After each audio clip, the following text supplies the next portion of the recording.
One Zambia, one nation. Good evening. Thank you so much for joining us for Zanis News. To present it, I'm Michelle Lubinda. The headlines. Rivungu-Changombo border reopens.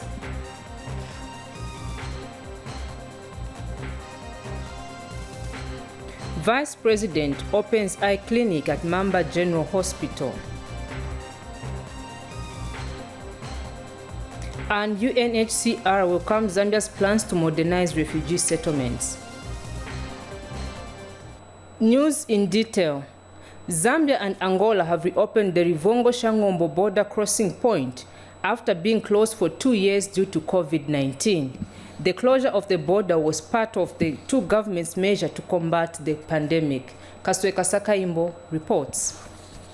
For continued trade and foreign exchange, the Zambian and Angolan border post has been reopened. The border post was closed 2 years ago after COVID-19 pandemic. The two governments are optimistic that the reopening of the border will enhance development and trade between the two countries. Changombo Acting District Commissioner Nsakanya Changwe, during the reopening event held in Rivungu, Angola, emphasized the government's stance on enhanced bilateral relations between the two countries. I want to assure your government that the Republic of Zambia, led by His Excellency Mr. Hakainde Hichilema, been more than ready to keep on cooperating with the Angolan government. The borders we have at the moment are artificial borders. We are one people, and therefore we should concentrate on enhancing the development objectives that are existing between our two countries. Kwande Kubangu Province Governor Jose Martinez says there's a need for enhanced collaborations between Zambia and Angola to eradicate illegal activities between the two countries. What we're asking to our people and to our friends, Zambian friends, like Changombo, the necessity of good cooperation with our police authorities. Every illegal thing that the law doesn't allow, we can cooperate so that we ban this thing. They can't pass here in our border. Residents from the two countries could not hide their joy. What we need here, our friends may not be lucky there. So the opening of the border actually, it increases trade between the two countries. If only this river can be bridged. So the opening of the border is very important for us as Angolans, as we know that the border was only closed for the Angolan side. But we understand that we have been losing a lot of things. Despite the lack of industries and good road networks in the two border towns, the reopening of the border, if implemented well, can be a key tool to enhance development and trade between Zambia and Angola. Kasuka Sakaimbo reporting for Zanis, Rivungu District, Kwande Kubangu Province, Angola. In the energy sector, the Kafue Gorge Regional Training Center has signed a memorandum of understanding with the Southern Africa Energy Program aimed at sharing knowledge in the energy sector. Lakson Makoza reports that the program, funded by the United States Agency for International Development, will provide free learning materials and tools via online using the Kafue Gorge Regional Training Center website. Kafue Gorge Regional Training Center is a reputable center of excellence which has been offering training in energy and hydropower in the SADC region since 1989. In a bid to further enhance the development of human capital at the center, Kafue Gorge Regional Training Centers entered into a partnership with Southern Africa Energy Program, which aims at sharing learning materials on energy via online. The program has been sponsored by the United States Agency for International Development, USAID. The development has elated Chikankata District Commissioner. The initiative being launched today is very important to each one of us, as it aims to provide us with information that will keep us well informed about current advancements in energy technologies. May I take this opportunity to commend KGRTC for providing training in energy-related technologies since its establishment.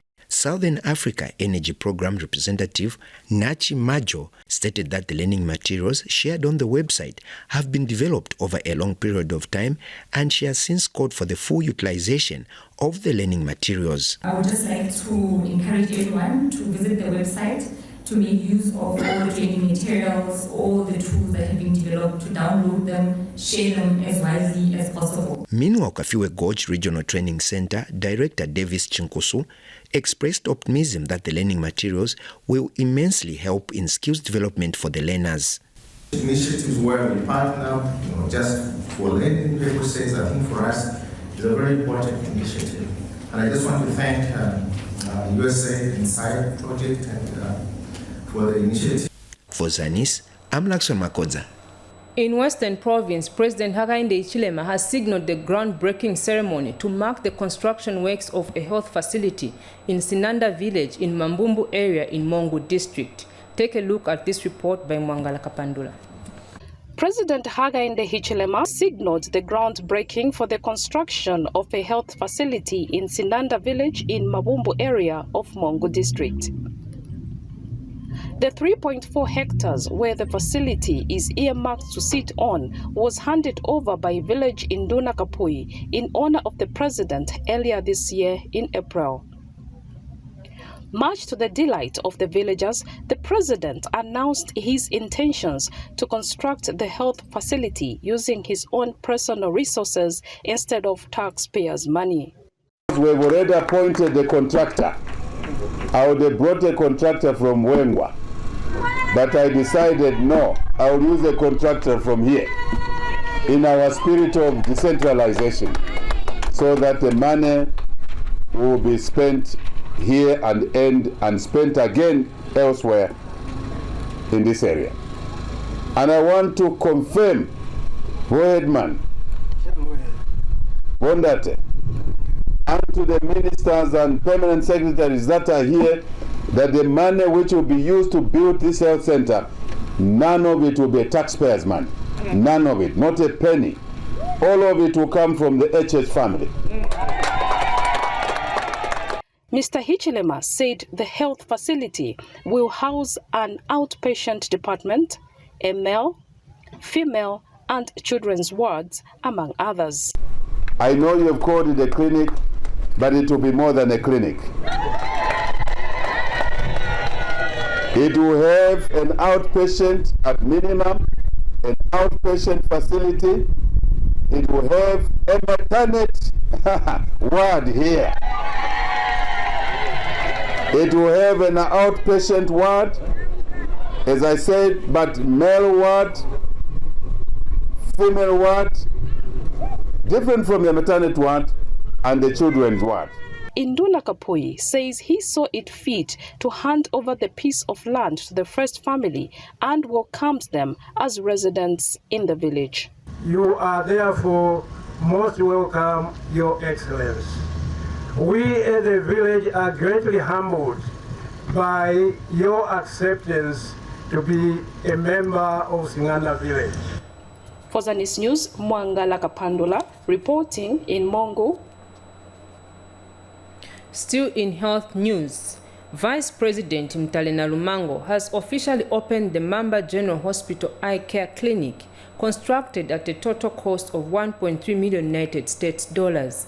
The clinic has been built with support from Mamba Collieries Limited and Operational Eyesight Universal, a Canadian-based company. Mike Munkombwe was there. It has been officially opened. This is Mamba General Hospital Eye Care Clinic, which will service the entire Sinazongwe district and the surrounding areas.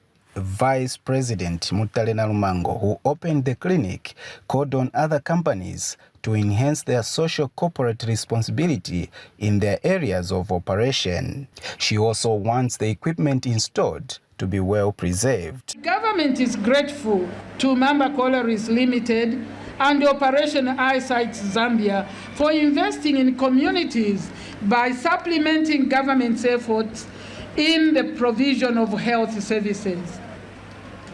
With this in mind, I wish to call upon the Minister of Health to nurture the relationship and ensure that the lifespan of equipment, which is another angle, the lifespan of equipment in this hospital and the other hospitals is well managed in order to guarantee effective service provision to the Zambian people. She also wants the equipment installed to be well preserved.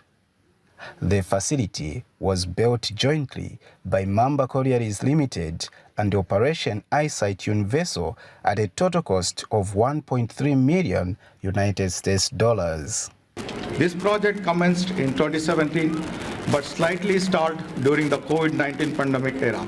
It's also, eye health is essential to achieving the Sustainable Development Goals to which Zambia is a signatory.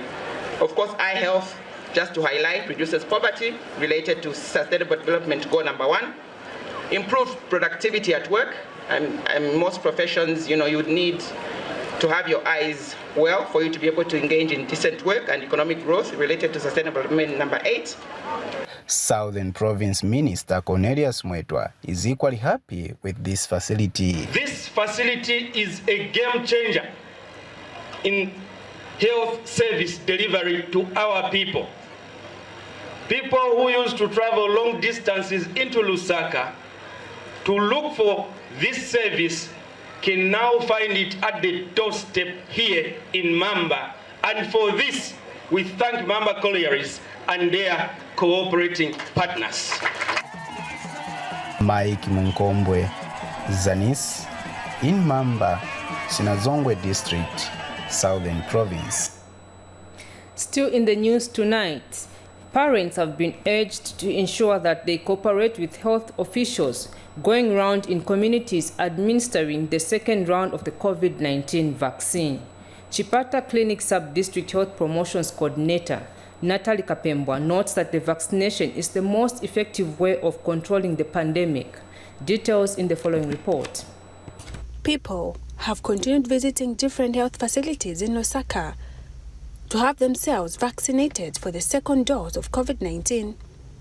Through cooperating partners, different interventions have been put in place to help sensitize the community on the advantages of being vaccinated for COVID-19.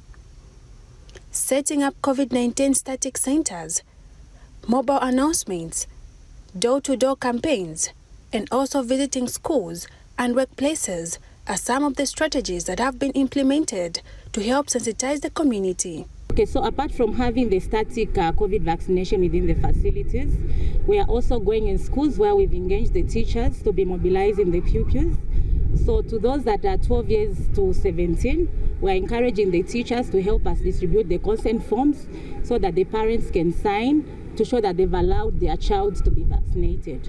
So apart from that, we are also working with the churches. So we've engaged some pastors where we are going, they help us mobilize the churches. Then we speak to them. When the pastors speak to their members, then we go in to vaccinate. Natalie Kapembwa is Chipata Sub-District Health Promotions Officer and gives more details on the strategies they have implemented. So a word out there to our community is that let's receive these nurses who are going rounds to vaccinate. Let's, for the parents, let's sign the consent forms so that our children can be vaccinated. Remember, COVID is still around us, so let's just ensure that we get vaccinated so that we get protected. One of the residents from Chipata compound is just from taking the jab. This is my second dose. And I feel it's important for me because I'll be protected from the virus of the same pandemic of COVID-19. And I'm encouraging everyone who is not vaccinated to come for vaccines because it is as important as just what they give children like polio. Yeah, they do give people that and they don't question. Jane Simalumba Zanis in Lusaka. The United Nations High Commissioner for Refugees Filippo Grandi has welcomed Zambia's plans of modernizing refugee settlements using the modernization of refugee settlements approach. Mr. Grandi, who was responding to Zambia's statement at the ongoing 73rd session of the Executive Committee of the High Commissioners, ESCOM, in Geneva, says it is important for Zambia to study new approaches to modernize the settlements. Chipiri Makasa now reports from Geneva. The United Nations Commissioner for Refugees, Filippo Grandi, has welcomed Zambia's plan of modernizing refugee settlements. Mr. Grandi was responding to Zambia's statement at the ongoing 73rd session of the Executive Committee of the High Commissioners in Geneva. I agree with you that it is important to study new approaches. You mentioned one regarding settlement that I think is interesting. Look forward to further discussions with your country in that respect. I think it is important when we talk about camps and settlements not to lose sight that the best option, of course, is inclusion and openness. So maybe a concept of open settlements is really what we need to work upon, like in other countries, like in Uganda, but in your own country as well. This is already existing, but making them more attractive, more developed, I think this is the purpose of your initiative. Earlier, Minister of Home Affairs and Internal Security Jacob Mwimbu, in a statement read on his behalf by the ministry's permanent secretary Dickson Matembo, said modernizing refugee settlements will attract displaced persons from other nations. I'm pleased to inform Chairperson that the government will be embarking on a revolutionizing refugee protection in Zambia using the modernization of refugee settlements approach called Morasa. This will attract displaced persons from other nations such as Ukraine to seek asylum in Zambia, for which we shall need to support from the donor communities. Chipiri Makasa, Zanis, Geneva. Ndola District Chamber of Commerce and Industry President Paul Chisunka says the 2022 Independence theme is all-embracing as it will make every citizen feel part of the national development agenda. The country will this year celebrate its independence under the theme Zambia at 58, promoting inclusiveness towards a sustainable social and economic recovery. Frank Chingambu has the details. Zambia has in the last 58 years since attaining self-rule lost opportunities to be among the most prosperous nations in the world, considering the abundant natural resources it is endowed with. Just recently, the country made history by becoming the first African nation to default on its debt repayment as the economy entered one of its deepest recessions. Perhaps this is why this year's independence is being commemorated under the theme Zambia at 58, promoting inclusiveness towards a sustainable socio-economic recovery. The Ndola District Chamber of Commerce and Industry has noted the theme is a very, very important theme, even in the various economic inclusive opportunities that have been created, such as the Constituency Development Fund that is there. We need to be very deliberate by ensuring that no one is left behind, because ownership and inclusivity will only be felt when the diversity that we talk about is actually fully represented at the various levels of decision making. To fulfill the aspirations that our forefathers had advocated for, the Ndola Chamber leader knows very well the significant role that unity plays to national prosperity. The most important ingredient for the cohesion that we need and for us to achieve our socio-economic development is unity. Because without unity, we cannot have peace, and without peace, we cannot have prosperity. We want to be counted amongst leading nations in the global village. With less than 14 days before Independence Day celebrations, some sections of Ndola's Central Business District have been painted with national colors. Constantino Chungu has come all the way from Lusaka. His face and those of his business allies are not strange here at Ndola's main post office during this time of the year.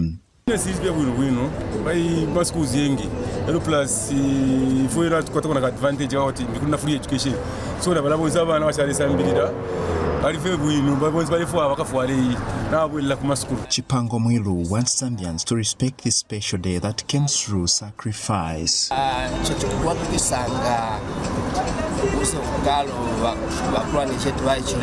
freedom fighters.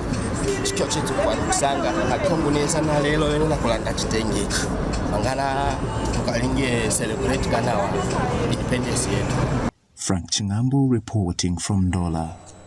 Zanis News. In Northwestern Province, government has empowered 2 clubs with 2 solar-powered egg incubators in Mfumbwe district. This is in an effort to address the challenges that the clubs have been facing in hatching eggs. Details are in this report. Kamisombo Winter Women's Club and the Chilem OVC Club in Mfumbwe district have each received an egg incubator from the Department of Livestock. The incubators are meant to alleviate the challenges that the clubs are facing in hatching eggs produced by the chickens they received under the Enhanced Smallholder Livestock Investment Program. District Fisheries and Livestock Coordinator Bona Zulu explains the objective of the program. So this is a government program spearheaded by the government of the Republic of Zambia through a project that we call Enhanced Smallholder Livestock Investment Program. So the target is to empower women. 60% target is the women, 20% is the youths, and the other 20% is a mix, meaning the youths, the women, and the men. District Administrative Officer Agrippa Chitambala has urged the club members to work extra hard. And as government, we are proud of you. Let's keep on working hard. Let's work as what we raise a lot of money, or we improve our livelihood, so that the money that we can have, we can buy uniforms and books for the children. Beneficiaries are thankful to government for the gesture. Nahani kusakwira chinji kulia kwa mama yese hakuhasa kutambula mashini wazi hatu nena kuli government alioze tunaka kwa kuyanda twakashire kumona tize mtu hasa kukwani kuhasa kukwasa nyana shikola alioze hakumona ono mashini kutwana kusakwira chinji. Just like any other part of the country, the government's effort of empowering women and other clubs is also being noticed among people of Mfumbwe district. Patson Mlaisho for Zanis in Mfumbwe district, Northwestern Province. Finally, in the news tonight, Lusaka Province Permanent Secretary Robert Kamalata has urged Zambians to value mental health and ensure people in need of professional support access mental health care services. And Provincial Health Director Konseti Mwale says mental health illness is a challenge that can affect anyone. Here is a report. The commemoration of World Mental Health Day in Zambia continues to attract the attention of various stakeholders. This year's event has been celebrated under the theme, Make Mental Health a Well-Being for All, a global priority, with stakeholders calling for more support towards mental health. 2030 Sustainable Development Goals cannot be achieved unless we make a meaningful investment in improving mental well-being for all. Speaking when he graced the occasion, Lusaka Province Permanent Secretary Robert Kamalata says government attaches great importance to mental health. Services for drug addicts. The Ministry of Health has finalized the development of treatment guidelines for mental disorders which are being launched today. Lusaka Provincial Health Director Konseti Mwale also joined in the commemoration of the event. It indeed provides an opportunity for all stakeholders working on mental health issues to talk about their work and what needs to be done to make mental health care a reality for people globally, and in Zambia, this is not an exception. We all need to rally behind these services like yesterday. And during the event, Yash Pharmaceuticals and Red Cross Zambia made a donation of medical supplies and cleaning materials to Chainama Hospital. Tabiso Sivanda, Zanis, Lusaka. That item on mental health brings us to the end of the news, but before we go, a recap of stories that made headlines. Rivongo Shangombo border reopens.